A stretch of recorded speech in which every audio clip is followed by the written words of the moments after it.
পিয়ালি এই কথাটি মনে রেখো গানটিতে ছিল, যেটা ডক্টর মধুমিতা সাহা গেয়েছেন। পিয়ালি ছিল আর পিয়ালির সাথে মৌসুম সরকার ছিল, এবং ওটার ডিওপি ছিল প্রমিত গাঙ্গুলি। ওরা অন দ্য ওয়ে আছে, হয়তো ওরা অনেক দূর থেকে আসছে, শ্রীরামপুর থেকে আসছে, একটু হয়তো আসতে সময় লাগছে। তো পিয়ালি তুই কিছু বল। থ্যাংক ইউ সো মাচ দাদা। দাদাকে তো থ্যাংক ইউ বলতে হয় না, বাট এই যে আরো অনেক পরিচিত অপরিচিত মুখ রয়েছে তাদের জন্য থ্যাংক ইউ বলছি। তুই এবার কাজটা করবি কি করবি না আমাকে বলতো। আমি বললাম না, আসছি আসছি আসছি, দৌড়ে দৌড়ে গেলাম। দাদা বললো যে তোকে একটা গানে নেব, রবীন্দ্রসঙ্গীত, আগে গানটা শুনতো। গানটা শুনে আমি বলেছিলাম তুমি ঠিক করছো তো?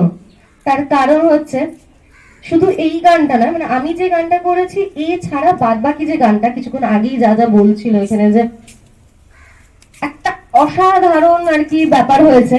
যারা শুনেছো বা যারা শুনবে তারাই বুঝতে পারবে যে আমরা এখানে কি ম্যাজিকটা করেছি।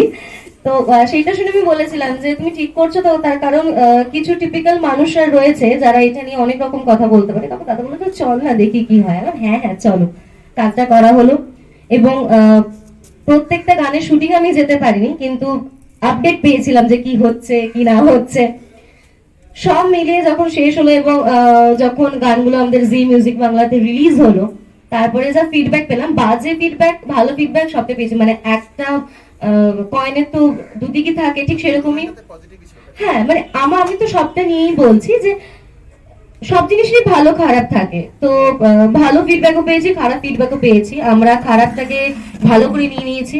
কান আছে, এক কান্দি ঢুকেছি এক কান্দি বের করে নিয়েছি।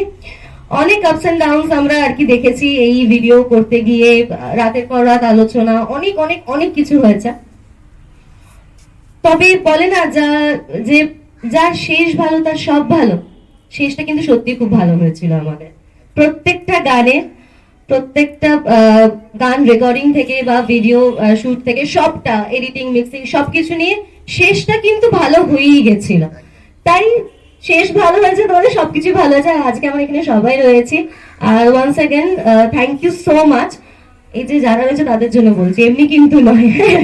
তারপর এমনি আমি আমার দাদাকে প্রচন্ড ভালোবাসি, দাদাও সেটা জানে, প্রচন্ড ভালোবাসি। থ্যাংক ইউ সো মাচ আমাকে কাস্ট করার জন্য। আর যিনি যিনি যে ম্যাম আর কি গানটা গেয়েছেন, মধুমিতা ম্যাম, উনি আজকে আসেননি। ম্যাম আপনাকেও থ্যাংক ইউ সো মাচ, অসাধারণ হয়েছে গানটা। আর আমার কো আর্টিস্ট যারা ছিল, আমার ডিরেকশনে যারা ছিল, আমার হোল টিমকে থ্যাংক ইউ সো মাচ। আর যারা যারা বাদবাকি গানে রয়েছে কাস্টিং এবং হোল টিম, তাদেরকেও থ্যাংক ইউ আমাদের সাথে থাকার জন্য। থ্যাংক ইউ দাদা, থ্যাংক ইউ।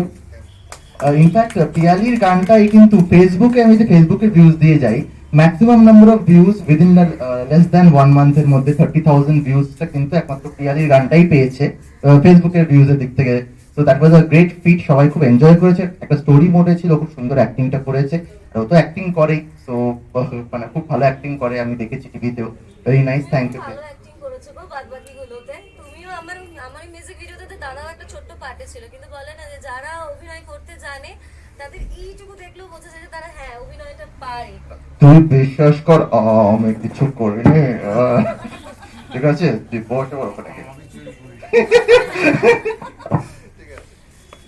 এবার